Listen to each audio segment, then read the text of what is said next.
Setelah penyuntikan vaksin COVID-19 perdana di Istana Merdeka, Jakarta pada Rabu 13 Januari 2021, vaksinasi akan segera dilakukan di daerah-daerah lainnya.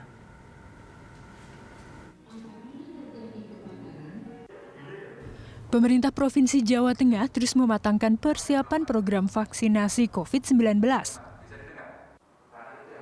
Pemberian vaksin tahap pertama dijadwalkan pada Kamis 14 Januari. Gubernur Jawa Tengah Ganjar Pranowo dan Kepala Dinas Kesehatan Jateng Yulianto Prabowo melakukan pengecekan terakhir di Rumah Sakit Umum Daerah Tugu Rejo.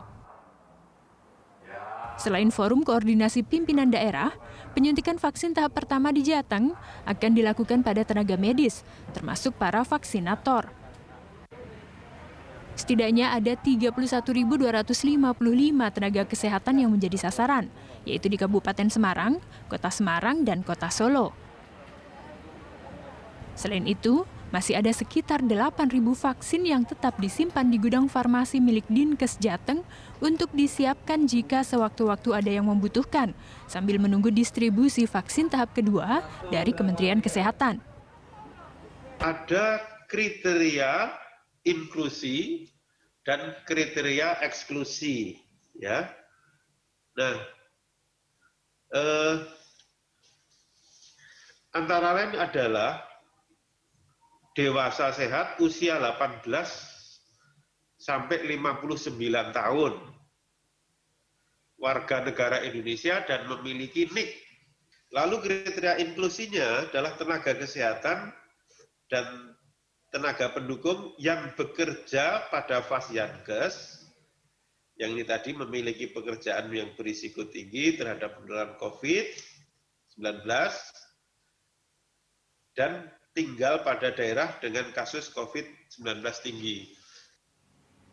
Di Kota Bogor, Provinsi Jawa Barat, untuk memperlancar proses vaksinasi COVID-19 yang dijadwalkan mulai 14 Januari, Puskesmas Tanah Sareal melakukan persiapan tahap akhir. Di antaranya mempersiapkan ruang tunggu antrean berupa tenda darurat di halaman puskesmas. Selain itu, tim juga sudah menyiapkan jalur antrean bagi para penerima vaksin yang direncanakan sebanyak 10 orang pejabat daerah dan tokoh agama. Screening kesehatan juga telah dilakukan pada calon penerima vaksin. Tentunya kami akan mendapatkan distribusi vaksin COVID sesuai dengan sasaran tenaga kesehatan yang ada di wilayah kami, dan kami sudah mempunyai ruangan khusus untuk cold chain sehingga tempat penyimpanan vaksin tersebut menjadi lebih aman. Untuk para penerimanya sudah dilakukan screening hari ini? Ya, untuk kegiatan besok sebagai pencanangan atau kick-off vaksinasi pertama di Kota Bogor, tentunya 10 orang tersebut sudah dilakukan screening terlebih dahulu apakah mereka layak atau tidak untuk mendapatkan vaksinasi COVID-19. Vaksinasi COVID-19 yang telah resmi dimulai Indonesia menjadi titik tolak baru atas penanganan pandemi COVID-19. Pemberian vaksin yang nantinya diberikan 2 kali untuk masing-masing penerima diharapkan menjadi senjata mengatasi pandemi serta memulihkan perekonomian Indonesia. Rahman Pratama, Heru Yustanto, kontributor Berita 1.